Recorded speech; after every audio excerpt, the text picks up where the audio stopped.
दंडात्मक, पुनिटिव। क्या था? पुनिटिव, दंडात्मक। इसमें क्या था? गिरफ्तारी से पहले वारंट, वारंट के बाद आपको 24 घंटा के अंदर कहां ले जाएगा? जज के पास ले जाएगा। और आपको क्या करना पड़ेगा? वकील रखने की आजादी होगी।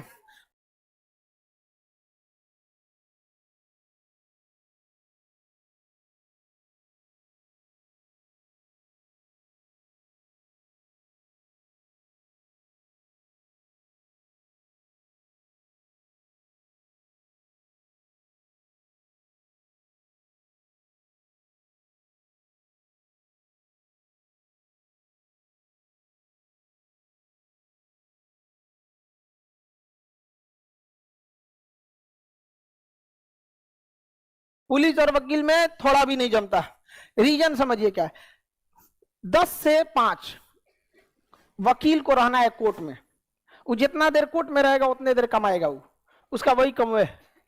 ज्यादा पुलिस वाले बैठेंगे, एगो FIR एगो केस लाद देगा।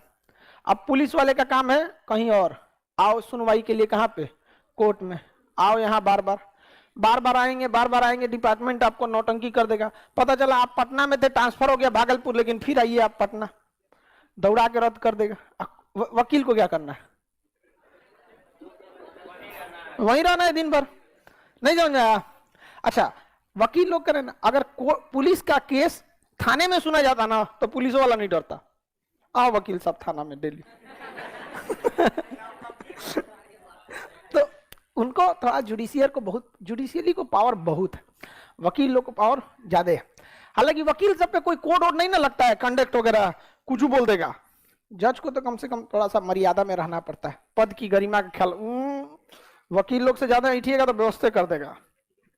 लेकिन ऐसा भी नहीं है, स्टैंडर्ड के वकील भी अच्छे होते हैं, वो अपना स्टेटस मेंटेन करते हैं। हाई जो छोटका होता है जहां तहां उलझते रहता है, ऐसे भी लोग को भी समझना चाहिए कि भाई वकील की मर्यादा है, उसको भी ध्यान रखना है।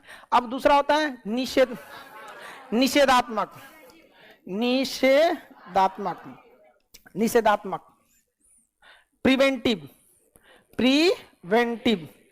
प्रिवेंटिव मतलब बचाव करने के लिए। लेकिन बचाव तभी होगा जब वो जेल में ले जाएंगे तब, अदरवाइज में बचाव नहीं हो सकता। इसलिए प्रिवेंटिव डिटेंशन। देखिए, जेल और डिटेंशन में थोड़ा अंतर है। कंफर्म है कि आप अपराध किए हैं, तब भेजेगा तो क्या कहलाएगा? जेल। लेकिन आपसे उम्मीद थी कि आप खतरनाक हैं, अपराध कर सकते हैं, तब क्या करेगा? डिटेंशन। तो डिटेन और अरेस्ट दोनों में अंतर है। अगर आप डिटेन किए गए तो समझ जाइए कि आपसे प्रशासन को डर था। लेकिन अगर अरेस्ट किए गए मतलब आप खराब आदमी थे। समझ में आ रहा है कि नहीं आ रहा? नेताओं को पुलिस क्या करती है? डिटेन कर लेती। अनशन करते हैं तो क्या कर लेते? डिटेन कर लेते। क्या अरेस्ट कर लेती है? डिटेन कर लेती है। तो प्रिवेंटिव डिटेंशन, निवारक निरोध, इसे कहते हैं निवारक निरोध। इसी को निषेधात्मक भी कहते हैं या निवारक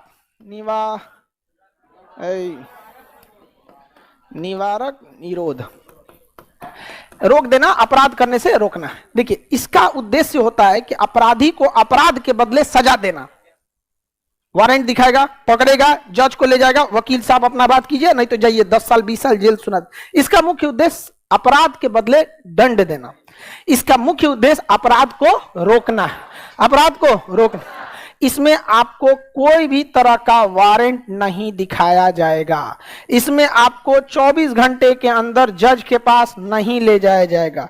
इसमें आपको वकील रखने की अनुमति नहीं दी जाएगी। बिना दलील, बिना वकील, बिना अपील। ना आपका दलील सुनेगा, ना आपको जज के पास अपील करने देगा, और ना ही आपको वकील रखने पड़ेगा। Rowlatt act, sir Sydney Rowlatt, 1919। History batch में आपको पढ़ा दिए हैं। अरे दूसरा कपड़ा पहन के आया तुम्हें? हिस्ट्री बैच में आया था? हाँ, हिस्ट्री बैच में आए थे। रॉलेट एक्ट का असली नाम क्या था? काला कानून। तुम बताओ, मध्य प्रदेश वाला। हाँ गुड, तुम बताओ उसी का दोबारा। रॉलेट एक्ट का असली नाम?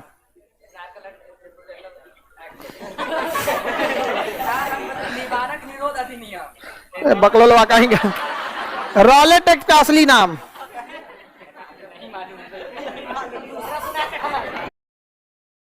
ఎప్పుడైతే మీరు కొన్న స్టాక్స్ కంటిన్యూస్గా పడిపోతున్నాయో, ఎప్పుడైతే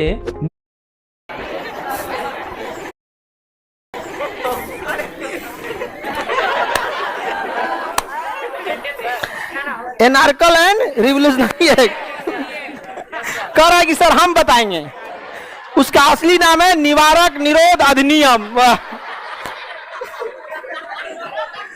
दूसरा समझाया, बकलुआ दूसरे समझिए जाता है।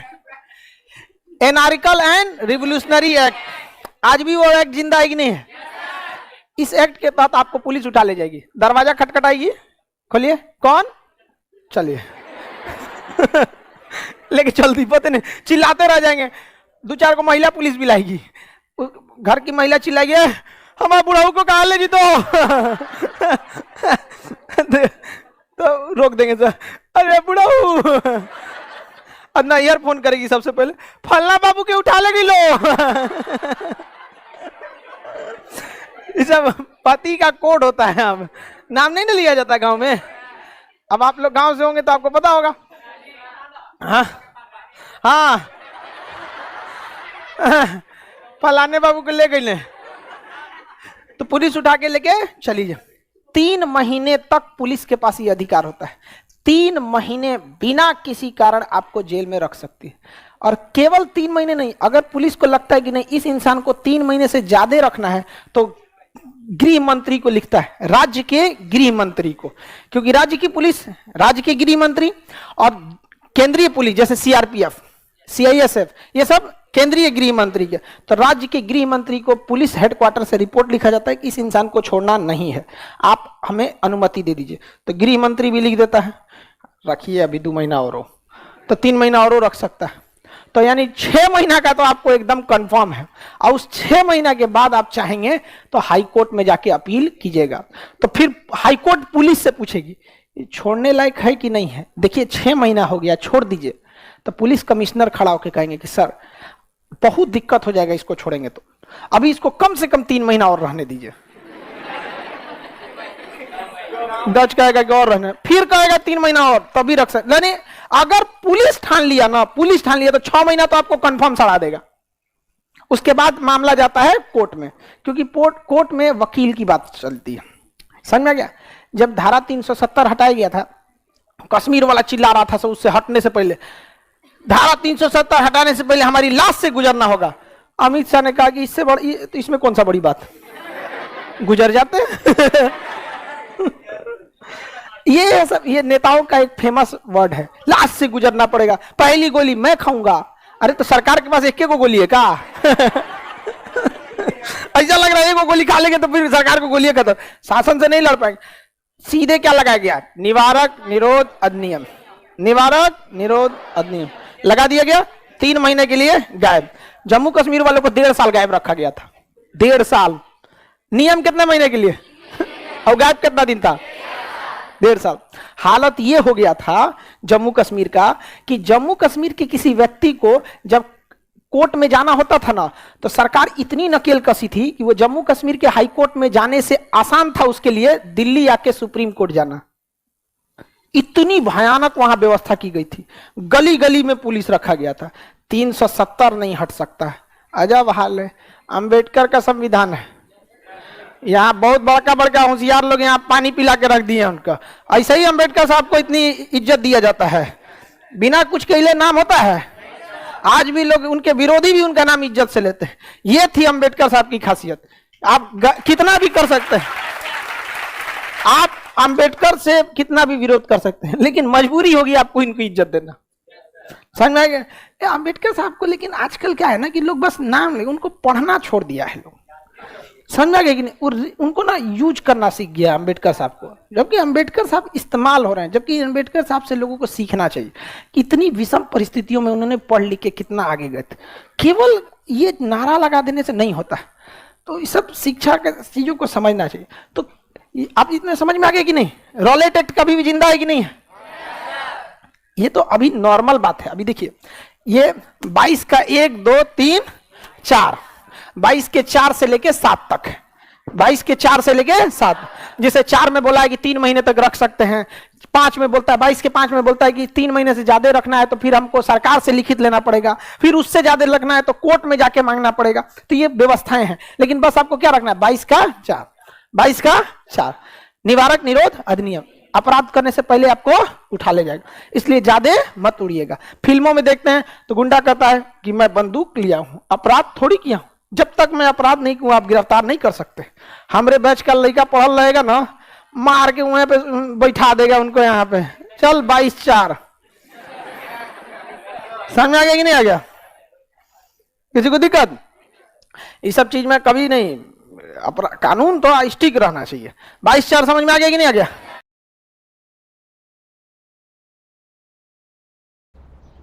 बेटा